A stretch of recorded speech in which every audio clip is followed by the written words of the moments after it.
right, Brian. So the night before the NFL draft is always an exciting time for every single team. The Niners in kind of a weird position where they expect to be a lot higher than they are, but the good news is they have a pretty high draft pick with the 11th pick to add to this already very talented team. So if you're Lynch, Shanahan, the Niners, what is your approach to this draft specifically? How aggressive are you looking to be on draft day if you're the Niners? Yeah, with the 49ers pick in 11 and the way that this draft has fallen throughout the process and where the grades are for a lot of these prospects, and Lynch talked about it at his pre-draft press conference, it's probably not a draft where teams are going to be looking to move up where the 49ers are. So there's a good chance they have to stick and pick at number 11 and won't have an opportunity to move down and collect more picks. But as an aggressive organization, I do expect some movement. I just think it might happen a little bit later for the San Francisco 49ers. And it's got to be all about the defensive line, where they sit right now at pick number 11. I believe they have one starter in Nick Bosa and some rotational guys currently on the roster. So they could add a number of starters, potentially even three. And then we're talking about a linebacker they could add as a starter. And so a number of starters potentially in this draft. It's a really important draft for the San Francisco 49ers. They got to hit, and they got to hit early. Are there any names in particular that you think 49ers fans should be paying very close attention to, or a pick that you're like, if that guy falls or if that guy's there, he's going to be wearing Niner red? Yeah, some of the latest draft intel says that Michigan defensive tackle Mason Graham could be falling a little bit. And, a month ago would have thought there's no way he gets to the 49ers at pick number 11. That might have been one of the players where you think maybe he could trade up a little bit and get him. He might be there for the 49ers at pick 11 now on Thursday night. And the 49ers really are in a position where they got to hit. And so hitting a double would be okay. And if Mason Graham falls to the 49ers because maybe he's not body beautiful, maybe there's other players that teams believe have higher ceilings in the NFL, that's okay, because that's exactly what the 49ers need. They don't need to be swinging for home runs because they can't strike out here. If you hit a double with Mason Graham and he is a really good starting interior defensive lineman for you, then that's a fantastic fit. So he would be the one guy that I think would be the best fit. If I'm betting on who the Niners get at pick 11, I'd probably stay on the D line, but go to Georgia defensive end Mykel Williams, who is a phenomenal run stopper with upside to become a pass rusher in the NFL as well. Maybe some shades of Aldon Smith, former 49er, as a bigger defensive end. And I'll probably have to go to Ole Miss with defensive tackle Walter Nolan, who's a phenomenally strong, powerful, twitched up guy. Some questions about, how much does he love the game potentially. He's been a mercenary at a bunch of schools in the 5 schools in 6 years, but his play on the field is certainly worth the 11th pick. Is it realistic to look at draft day and go, okay, the Niners are trying to get themselves back or reopen a Super Bowl window? Is it realistic to look at draft day as a day that could legitimately get them back there, or is that putting too much pressure on a rookie class? Generally, yes, that would be putting too much on a rookie class. The 49ers have such a foundation right now that it really would take a fantastic defensive line draft and a fantastic draft to really have them in a position where you should expect they have one of the easier schedules on paper in the NFL, and we know that can change.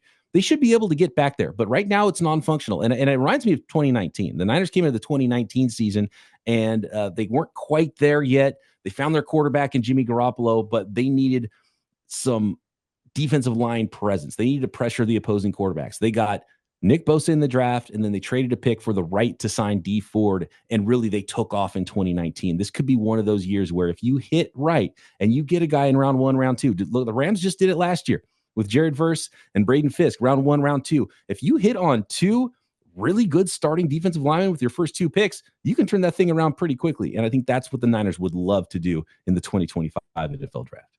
Obviously, we're only really focused on the early rounds tomorrow, but I mean, people put so much investment into these early rounds and sometimes just disregard the later rounds. What opportunities do you see, maybe not specifically with players, but for a team like the 49ers that's trying to bolster depth as well as what you've already laid out?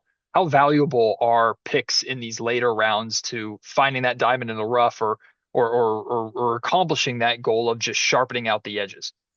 It's absolutely huge for the 49ers. The 49ers are the best example of why day 3 of the draft is so important. They've been the best day 3 drafting team in the NFL. They've been historically great, hitting on these 5th-round draft picks and guys like George Kittle and guys like Talanoa Hufanga and Dre Greenlaw. And now Hufanga and Greenlaw on their way out, so they got to replace those guys. And they do have 2 5th-round picks in this draft as well, a couple of 4th-rounders. They got 3 7th-rounders.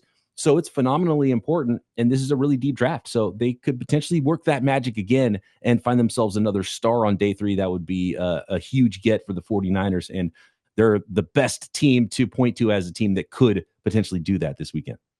Brian, you're phenomenal, my man. Thank you so much for doing it. Absolutely. Anytime, Matt. It's always fun. All right, Q. Big day is for every team, but especially a team with the 6th overall pick. I mean, tell me how much weight you think Raider Nation and the organization should be putting into this draft as a kickstart to finally get this team back into a place that they've been trying to get to for way too long. Yeah, they need to put a lot of weight into it. They really do, right? I was asked the other day, how important is this draft in, Raiders organization history? And I said, well, it's so important because one, it's the next one, but they've missed on so many other ones, right? I mean, they've had so many other opportunities like 2019. You have 3 first-round picks, and really you got Josh Jacobs out of it, and now he's not even on the team. So this is important for Pete Carroll. It's important for John Spytek. You have to start to set the foundation. You have to get good players. This is a draft that doesn't have a lot of stars. It has a lot of starters. So you have to go and get players. You have to get guys that can contribute. The Raiders did really well last year under Tom Telesco. They got Bowers, they got Jackson Powers-Johnson, they got DJ Glaze, his first 3 picks. That was good. Now they have to follow that up this year. They got to get a good 3-4 starters out of this draft, get some guys that could be an impact player, and obviously it starts at number 6. The question is the big impact player like Ashton Jeanty, is he going to be available? Will they take him if he is? Or will they try to solidify the trenches, go offensive line or defensive line, and start to build the team from the inside out like, well, most really good teams do?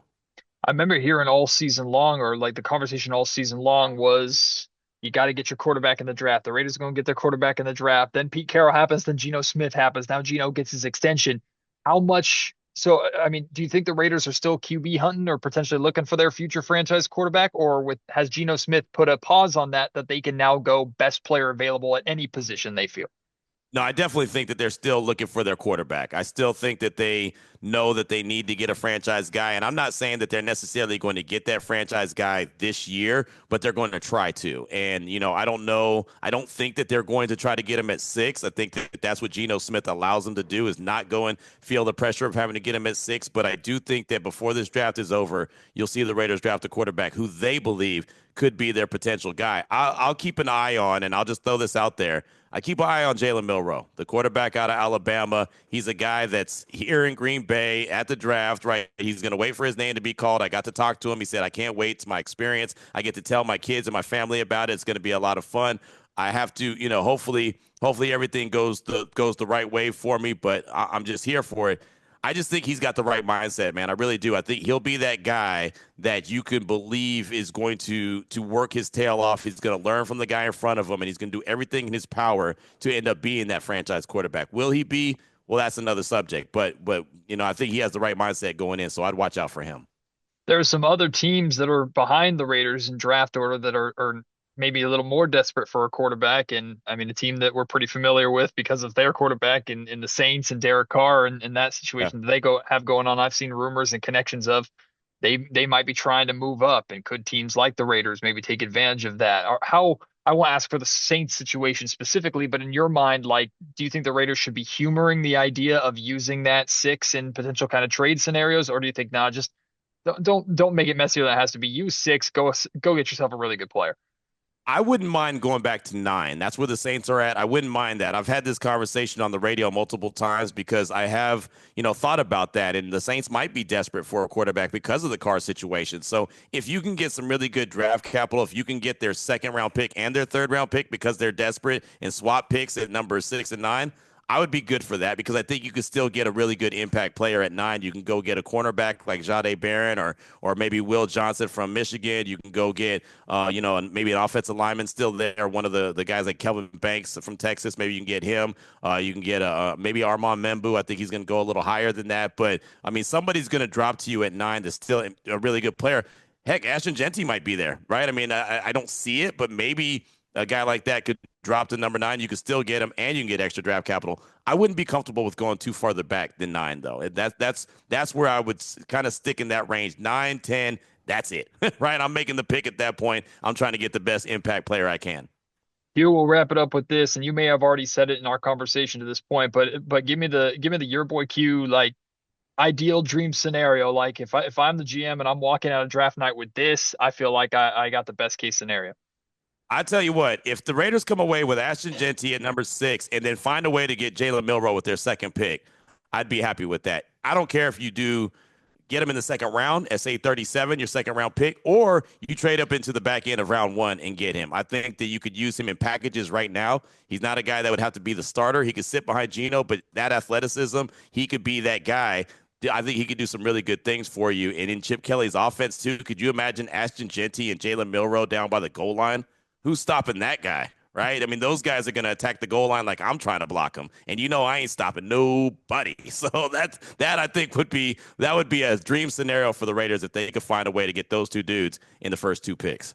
I'll sneak in one more because I love talking to you so much. The I mean, the Raiders picked up a couple of wins towards the end of last season that moved them out of like the number one overall pick conversation, ultimately landed them at 6. A lot has changed since then, right? With Carroll and Geno and everything. Do you think that's something that this organization regrets, or can that conversation kind of be put to bed of whatever? They're at 6. It doesn't matter what they could have gone to number 1. They're in a different position now. Yeah, I don't think they're worried about that at that stage of the game. I was in the locker room when they were winning those games, and Mark Davis was so happy just because the guys were happy. The team, the players were happy about getting wins, even though they were meaningless wins at the end. Fans hate it because they want to just tank and get the number 1 overall pick at that stage of the game. I get that, but seeing the look on Mark Davis's face, seeing the look on the players' face when they were getting wins at the end of the season, showing that all their hard work and practice and film study and this, that, and the third was paying off, even though, again, it didn't mean they were going to get extra games, no postseason action. It was well worth it. You get in the pick number 6, you go out there and you do the best you can with it. We'll see what they do in this draft queue. I might have to bring you back around for your breakdowns of everybody that they get. But my man, appreciate you taking the time. Hey, man, anytime you need me, you just hit me up. I got you. I always love going on with you. I appreciate you.